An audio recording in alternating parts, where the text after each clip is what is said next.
Hare Krishna. Hare Krishna. We are here at the Matchless Gifts storefront, 26th Avenue with Srila Prabhupada, and it's such a special and beautiful place to be. Yeah. Actually, the weather here has turned quite frigid all of a sudden, sort of thing. I guess it's been kind of gradually coming, but yeah, really feeling it this morning. Reminding us of when we were first coming here back in January and February. If you like, you can look back and see some of those readings from Jan, Feb. And it's feeling like that, and remembering how we were fresh off the boat into New York and feeling the feeling like we really needed this shelter. Yeah, we were taking shelter. I mean, at one point I thought I'd have to move in here. And why was that? Because we were looking for apartments and nothing was happening. All right. Yeah. Prabhupada. Coming to stay with you. All right, so here we are reading the Srimad Bhagavatam. And where are we at? Canto 4, Chapter 22, Text 24. Om Namo Bhagavate Vasudevaya. Om Namo Bhagavate Vasudevaya. Om Namo Bhagavate Vasudevaya. Text 24. A candidate... Wait a minute. Oh. No. What's he doing? Sorry for this interruption. Yes, we're reading text 25 because Alright. we had to go backwards. Sorry for that. Text 25. The devotee should gradually increase the culture of devotional service by consultant hearing of the transcendental qualities. Consultant? Oh, by see, I can't see it. Then take it and read it. Thank you very much. Do what you need to do. The devotee should gradually increase the culture of devotional service by constant hearing of the transcendental qualities of the Supreme Personality of Godhead. These pastimes are like ornamental decorations on the ears of devotees. By rendering devotional service and transcending the material qualities, one can easily be fixed in transcendence in the Supreme Personality of Godhead. Purport. This verse is especially mentioned to substantiate the devotional process of hearing the subject matter. A devotee does not like to hear anything other than subjects dealing with spiritual activities or the pastimes of the Supreme Personality of Godhead. We can increase our propensity for devotional service by hearing Bhagavad Gita and Srimad Bhagavatam from realized souls. The more we hear from realized souls, the more we make advancement in our devotional life. The more we advance in devotional life, the more we become detached from the material world. The more we become detached from the material world, as advised by Lord Chaitanya Mahaprabhu, the more we increase in attachment for the Supreme Personality of Godhead. Therefore, a devotee who actually wants to make progress in devotional service and go home back to Godhead must lose interest in sense enjoyment and associate with persons who are after money and sense gratification. This is the advice of Lord Chaitanya Mahaprabhu. Nishkincha nasya bhagavat bhajano mukhasya param jigamishu bhavasagarasya sandashanam vishayinam atayoshita cha ha hanta vishabuk sanato api asadu. That's from Chaitanya Charitamrita Madhya 11.8. The word Brahmani used in this verse is commented upon by the impersonalists or professional reciters of Bhagavatam, who are mainly advocates of the caste system by demoniac birthright. Oh my Lord. They say that Brahmani means the impersonal Brahman, but they cannot conclude this with reference to the contents of the words Bhaktiya and Guna Bida Nina. According to the impersonalists, there are no transcendental qualities in the impersonal Brahman. Therefore, we should understand that Brahmani means in the Supreme Personality of Godhead. Krishna is the Supreme Personality of Godhead as admitted by Arjuna in Bhagavad Gita. Therefore, wherever the word Brahma is used, it must refer to Meti Paramat Meti Bhagavan iti Sabdya. Brahman, Paramatma and Bhagavan can all be taken in total as Brahman. But when there is reference to the word Bhakti or remembrance of the transcendental qualities, this indicates the Supreme Personality of Godhead, not the impersonal Brahman. Interesting. So, Bhakti, where there is Bhakti, it's saying there cannot be impersonal Brahman. Is that correct? Yeah. But I feel, not to be controversial, that you can actually be performing your services, whatever they may be, especially deity services, but they don't have to be, and be relating to the Lord in an impersonal Brahman form, if we don't appreciate there is a person behind this service, and that there are, which is Krishna, and that there are persons attached to this person, which is us. Is that too deep? Probably for someone shallow like myself. Yeah. I can repeat back to you what you just said. No, please don't repeat it. Maybe you can see if you understand. No, I'm going to elaborate. Oh, please. So, as it's explained in the Nectar of Devotion and Nectar of Instruction, that if one is on a Kanishta mentality, first of all, we don't actually see the jewel-like devotees in our effort to tread on them to get to God. Mm-hmm. So that's the first point I'm making, that we can therefore be, even though we think we're engaging in bhakti yoga, it's actually impersonal in that sense. But then secondly, you can even be doing that to Krishna if you don't appreciate and deal with the Lord in whichever form of service you're doing nicely and appropriately. Then, it's like if you're harsh or rough or absent-minded with, like, say, you, it doesn't call for a very nice, sweet exchange. If anything, you'd think, gosh, maybe I should go away, or maybe they should go away, or whatever, It's like, but if you're conscious of the person or persons, then that's where the bhakti or the personal aspect comes in. So you agree with what Prabhupada's saying?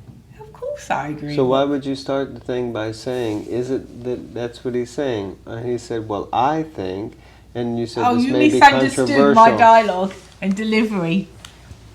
Prabhupada is saying that. Prabhupada is saying... Yeah, because bhakti is on the platform, like, basically, the understanding is Brahman, Paramatma, Bhagavan. Brahman is Sat, means eternality.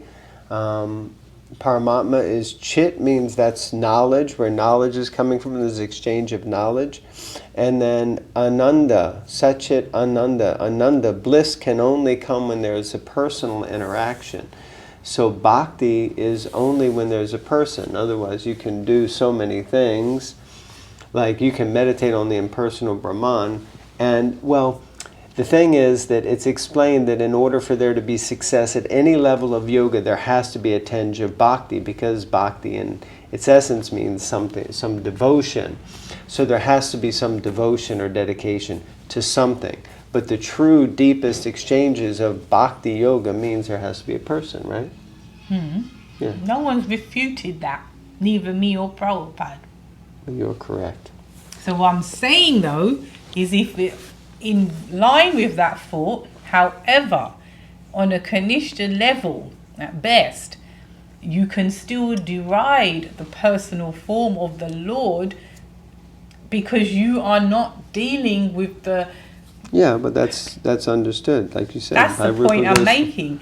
So don't assume that, I'm doing bhakti yoga, so I got bhakti and I'm worshipping the personal form of the Lord. If you don't treat that personal form of the Lord as a person and as attention and care, and the devotees around you, then it's impersonal. You're not being personal, and you're not being attentive to how my service or my behavior may be affecting you, because I don't see you anyway, so who cares how it's affecting you? That's impersonal. Yes, well... That's what I'm saying. And you could be there so beautifully decorating the deities, but... I think the Kanishta platform is that it's... The way Prabhupada explains it is that it's just me and God.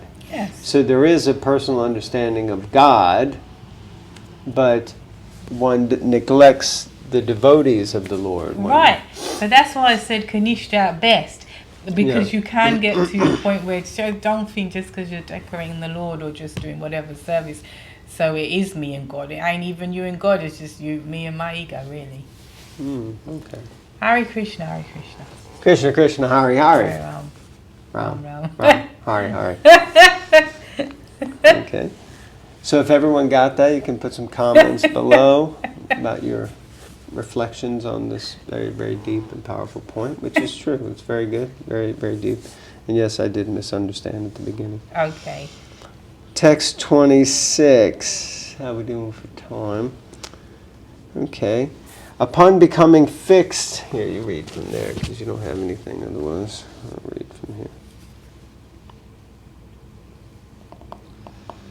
Upon becoming fixed in his attachment to the Supreme Personality of Godhead, by the grace of the spiritual master, and by awakening knowledge and detachment, the living entity situated within the heart of the body and covered by the 5 elements burns up his material surroundings exactly as fire arising from wood burns the wood itself. Purport. It is said that both the Jivatma, the individual soul, and the Paramatma live together within the heart. The Vedic version is stated, Riddhi Yayam Atma, the soul and supersoul both live within the heart. The individual soul is liberated when it comes out of the material heart or cleanses the heart to make it spiritualized. The example given here is very appropriate. Yonim evotitogni. Agni, or fire, comes out of wood, and by it the wood is completely destroyed. Similarly, when a living entity increases his attachment for the Supreme Personality of Godhead, he is to be considered like fire. A blazing fire is visible by its exhibition of heat and light. Similarly, when the living entity within the heart becomes enlightened with full spiritual knowledge and detachment from the material world, he burns up his material covering of the 5 elements, earth, water, fire, air, and sky, and becomes free from the 5 kinds of material attachments, namely ignorance, false egoism, attachment to the material world, envy, and absorption in material consciousness. It's interesting. I don't recall or recollect hearing those 5 attachments previously. That's powerful. Of course, I must have, because I read this before. Therefore, Panchatmakam, as mentioned in this verse, refers to either the 5 elements or the 5 coverings of material contamination. When these are all burned up into ashes by the blazing fire of knowledge and detachment, one is fixed firmly in the devotional service of the Supreme Personality of Godhead. Unless one takes shelter of a bona fide spiritual master and advances one's attraction for Krishna by the spiritual master's instructions, the 5 coverings of the living entity cannot be uncovered from the material heart. The living entity is centered within the heart And to take him away from the heart is to liberate him. The living entity is centered within the heart. And to take him away from the heart is to liberate him. This is the process. One must take shelter of a bona fide spiritual master and by his instruction increase one's knowledge and devotional service. Become detached from the material world and thus become liberated. An advanced devotee therefore does not live within the material body but within his spiritual body, just as a dry coconut lives detached from the coconut husk, even though within the husk. The pure devotee's body is therefore called Chinmaya Sharira, spiritualized body. Interesting. In other words, a devotee's body is not connected with material activities, and as such, a devotee is always liberated. Brahma Bhuyaya Kalpate, as confirmed in the Gita 1426. Srila Rupa Goswami also confirms this. Iha yasya harer dasye karmana manasa gira nikila shapyavastasu avastasu jivan mukta sauchete. Whatever the condition may be, one who is engaged fully with his body, mind, and speech in the service of the Lord is liberated, even within this body. So, very nice discussion of the principle of Jivan Mukta, or Jivan Mukti, that one is liberated even in this life, even while being in a material body. One is like dried coconut, and if anyone's ever seen that, I just did a yajna at the weekend and I used dried coconut. So you've got the coconut husk, that you normally see, brown or green if you get it fresh, but inside is the kind of I guess you could say the actual coconut itself. And so, this principle is that I may be in this body, but I'm here. I'm the soul residing in the body. I'm not the body. And this we hear again and again and again, but I still act like a body. So when Prabhupada makes that blanket statement, although I must confess, yes, I am trying to be fully engaged. I'm sure he said mind, body, speech, and actions. He said 3 things. Engages fully with his body, mind, and speech in the service. That person is liberated. I'm definitely not on that platform. I mean, I may be in one sense, well, for sure, I feel liberated from many of the moded influences that used to be there in my life. But there is some still, I guess you could say, residual attraction for certain things of this world.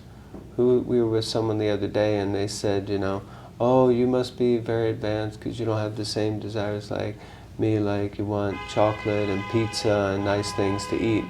And I thought, well, no, I'm definitely still attached to the material world because of course we want certain things. So, Pizza, yeah. Pizza, yeah. Who doesn't want pizza? But I have heard that pizza is a self-realized chapati. So with that, silence descends. Silence descends. Anyway, point being, yes, it is possible to become completely detached from the material world while still being in it, but being completely spiritualized so that our consciousness really is about Krishna and serving Krishna and engaging the body as an instrument or tool for Krishna, like that. That's my thoughts.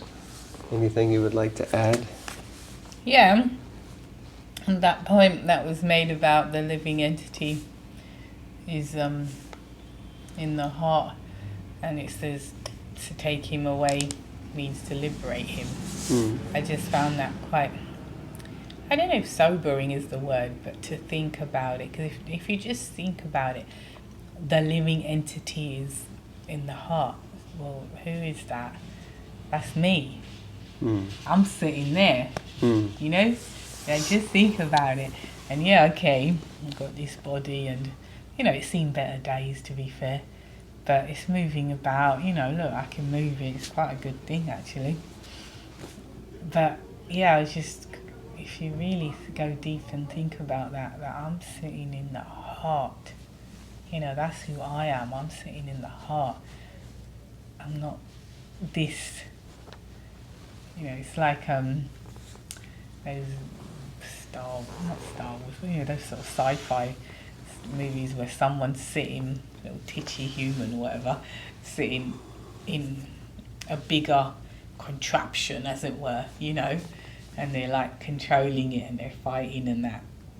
But they're just that little human in a bigger monster, you know? You know, sci-fi movie or something. It's like that. I'm just a little titchy thing sitting in the heart of this big body, really. It's quite, yeah, you think about it. I'm not this body. I'm And liberation means to remove you from that heart, which means either, and Prabhupada said that, either by death, you get liberated from this body, or by what? Gyan. Kind of, yeah, knowledge. We don't usually follow the process of Gyan. We usually It follow means the process of realize Bhakti. knowledge. Vigyan means realize knowledge. If you get knowledge from Gyan means Prabhupada's knowledge. books, then you can, you don't have to kill yourself Well, to remove yourself from the heart. You can still be in the body and you've got realized knowledge. yes.